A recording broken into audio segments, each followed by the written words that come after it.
Caitlin Clark has added pressure to the March 10th date for the WNBA CB talks and added pressure to the WNBPA to get a deal done. In the cutthroat arena of 10-figure corporate warfare, there is a world of difference between a circle on a calendar and a financial gun to the head.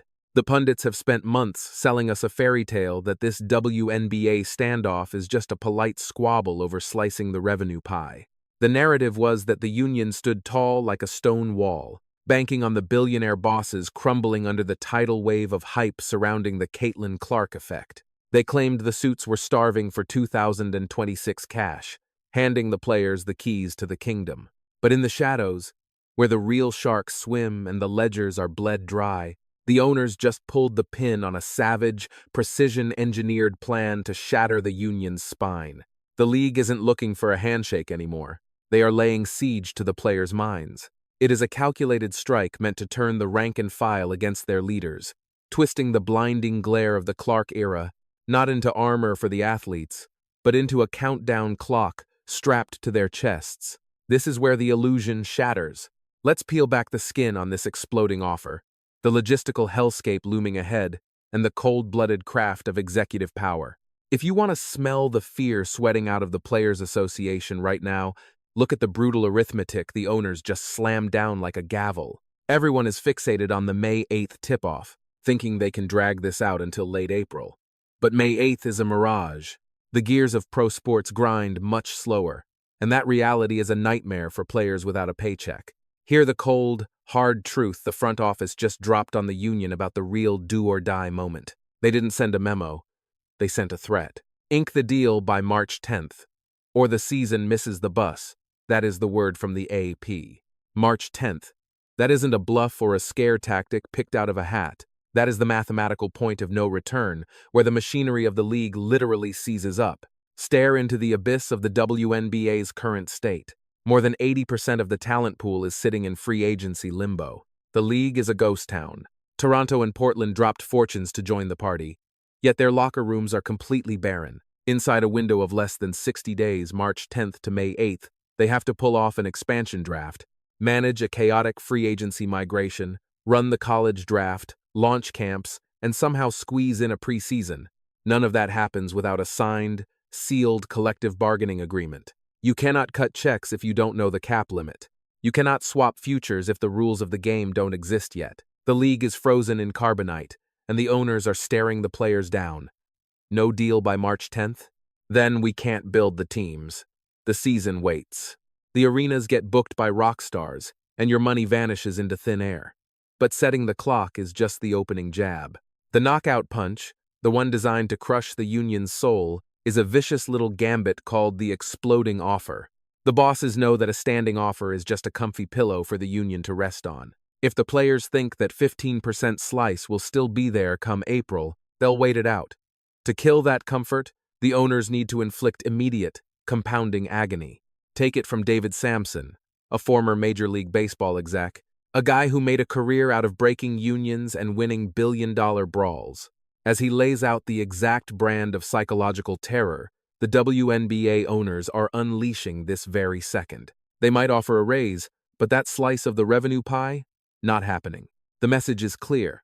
If you don't sign by the deadline, the terms start rotting, getting worse every single day you wait.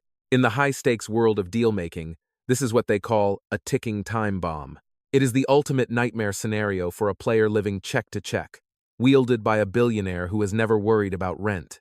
David Sampson is laying out the blueprints for a totally uneven financial battlefield. Basically, the suits are looking the union in the eye and saying, here is the cash limit and the housing perks available right this second. But if that ink isn't dry by the stroke of 12 on March 10th, we start taking things away. Come March 11th, we slash the cap by $100,000. March 12th, goodbye, housing allowance.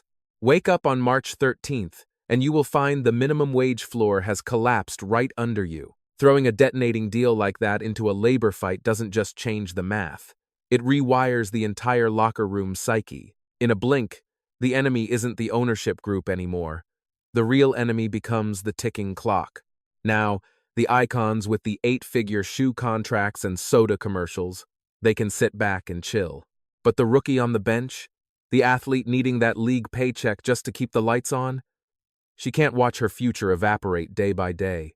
This tactical nuke is calculated with cold precision to spark a brutal civil war right inside the union ranks. You will have panic-stricken players blowing up the phones of the reps, screaming to take the deal before there is nothing left to take. The shield of solidarity cracks, and just like that, the owners walk away with a victory without firing another shot. Just hear how David Sampson leans into the sheer brutality of this maneuver. He explains exactly why inflicting pain is a necessary ingredient to force a handshake. I am a huge fan of that move. I pulled it on athletes constantly. Oh, you are not ready to sign? Fine. The price just went down. Consider it a tax for wasting my time. That soundbite is the cold, hard truth exposing exactly what tycoons think of the people in jerseys. The press loves to paint this picture of a happy marriage between the league and the talent, a partnership rooted in respect. Reality check. The owners see a commercial real estate portfolio. To them, the athletes are just depreciating assets and annoying expenses currently messing up the bottom line. Management knows the whole planet is on the edge of its seat, waiting for Caitlin Clark's second act. The union got cocky, believing that the blinding spotlight on Clark was invulnerable armor. They figured there was no way the suits would kill a season starring the biggest cash cow the game has ever produced. In essence, they looked the billionaires in the eye and dared them to pull the trigger on the golden goose. But the brass reversed the polarity. They took that same spotlight and turned it into a laser beam of pressure pointed right at the union's chest. By drawing that line in the sand on March 10th, the owners are saying, "We are ready to padlock the arena and kill the Clark show.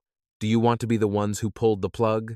If you keep stubbornly asking for a slice of revenue we literally cannot afford to give, the fans, the brands, and the press will crucify you for destroying the league's golden era." It is a pincer movement. Crush them in the court of public opinion while simultaneously choking their bank accounts with the ticking deal. But make no mistake, there is one golden rule when you are playing hardball like this. If you make a threat, you have to be ready to pull the trigger. There is no room for bluffing here.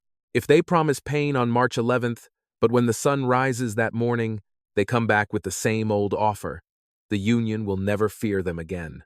Hear this last warning from Sampson about the perils of crying wolf.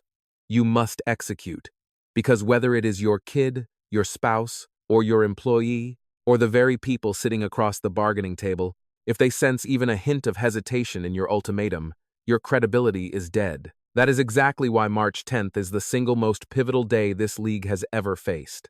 The ownership has shoved every single chip into the pot. They have looked the union in the eye and said absolutely not to the revenue split. They refuse to eat $460 million in losses, and they will not talk past the point of no return for the season opener. The ownership group has basically rolled heavy artillery right up to the union's doorstep and told them to sign the dotted line. Those seasoned pros pushing hard for 27.5% of the total pie are walking into a brutal reality check. They are going to realize just how powerless they really are once the direct deposits dry up and the stadium gates are padlocked. The Caitlin Clark phenomenon is hands down the most lucrative gold rush this league has ever stumbled upon. Yet, the brass is ready to put that entire cash cow on ice before they hand over any long-term equity to a collective bargaining unit that seemingly cannot grasp the fundamental rules of capitalism. I need your raw, no-nonsense perspective on this high-stakes game of corporate chess. Is ownership playing 4D chess with this ticking time bomb offer designed to shatter the players' unity, or are they being too cutthroat, risking a total implosion of the Caitlin Clark golden age? Crucially, will the vets fold and betray their representatives once the financial pain really hits on March 11th? Leave your honest, savage takes in the comments. If you crave the hard truths about the actual money, the tactics, and the shadowy boardroom maneuvering behind pro sports, destroy that subscribe button, obliterate the like, and ring the bell so you catch every single expose. You will not find any sugar-coated mainstream narratives here. We track the power dynamics, we trace the money trail, and we decode the cold, hard math hidden behind the PR statements. Catch you guys in the next deep analysis.